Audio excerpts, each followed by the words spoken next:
Hi అందరూ, ఎలా ఉన్నారు? అందరూ బాగున్నారా? నేనైతే బాగున్నానండి. ఈరోజు మన రెసిపీ ఏంటో చూసేద్దామా? కేఎఫ్సి చికెన్ చేస్తున్నాను. నా స్టైల్ ఎలా చేస్తానో మీకు చెప్పేస్తాను. నా రెసిపీ: ముందు చికెన్ని శుభ్రంగా కడుక్కోవాలి.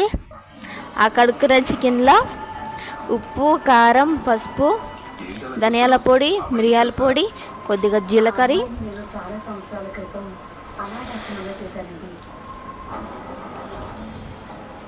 కలుపుకున్నాక 1 ఎగ్, కార్న్ఫ్లవర్, అల్లం వెల్లుల్లిపాయల పేస్ట్, మసాలా, చికెన్ మసాలా మీరు యాడ్ చేసుకుంటే కొద్ది ఫుడ్ కలర్ కూడా యాడ్ చేసుకోవచ్చు, అది ఆప్షనల్. 1 నిమ్మకాయ కూడా పిండుకోండి. బాగా శుభ్రంగా కలుపుకున్నాక ఒక హాఫ్ అవర్, ఒక 45 మినిట్స్ అలా ఫ్రిడ్జ్లో పెట్టేసుకోండి. ఆ పెట్టుకున్న చికెన్ని ఆ చికెన్లోకి ఆ మసాలా అంతా ఊరిన దాకలో ఈ లోపల ప్యాన్లో ఆయిల్ వేసుకొని లో ఫ్లేమ్లో పెట్టుకోండి.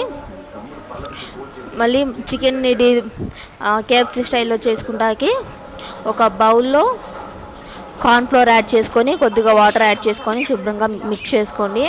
అండ్ ఒక పక్కన మీరు బ్రెడ్ అన్న వేసుకోవచ్చు, ఓట్స్ అన్న వేసుకోవచ్చు, పొటాటో చిప్స్ అన్న వేసుకోవచ్చు. నేనైతే చిప్స్ లాంటివి వేసుకున్నాను, ఫ్రై చేసుకునేవి. అవి వేసుకొని క్రష్ చేసుకోవాలి. ఇప్పుడు మనం చికెన్ తీసుకొని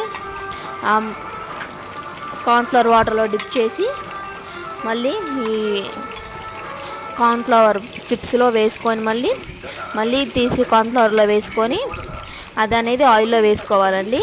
ఇది చేయటానికి చాలా టైం పడుతుంది, ఉడుకుతాకి పేషెన్స్ ఎక్కువ, చాలా టైం పడుతుంది. నా స్టైల్లో ఇదేనండి కేఎఫ్సి చికెన్. ఫస్ట్ టైం చేశాను కానీ సూపర్ వచ్చిందండి, బాగుంది. ఎలా వచ్చింది అనుకున్నాం కానీ సూపర్ వచ్చింది. ఒక్కొక్కటి లేదంటే 2 వేసుకొని నీట్గా ఫ్రై చేసుకోండి. లో ఫ్లేమ్లో పెట్టుకొని హై ఫ్లేమ్లో పెట్టుకుంటా అడ్జస్ట్ చేసుకుంటూ ఉండుకోండి. బాగుంటుంది కేఎఫ్సి చికెన్. దాన్ని ఒక ప్లేట్లో తీసుకొని మిరియాల పొడి వేసుకొని తినేయచ్చు. ఫస్ట్ టైం చేశాను కదా, సూపర్ ఉంది. మా అమ్మకు కూడా చాలా నచ్చేసింది. ఇదేనండి మా కేఎఫ్సి చికెన్. మీకు నచ్చినట్టయితే ఈ రెసిపీ లైక్ చేయండి, షేర్ చేయండి, సబ్స్క్రైబ్ చేయండి. Simple recipe.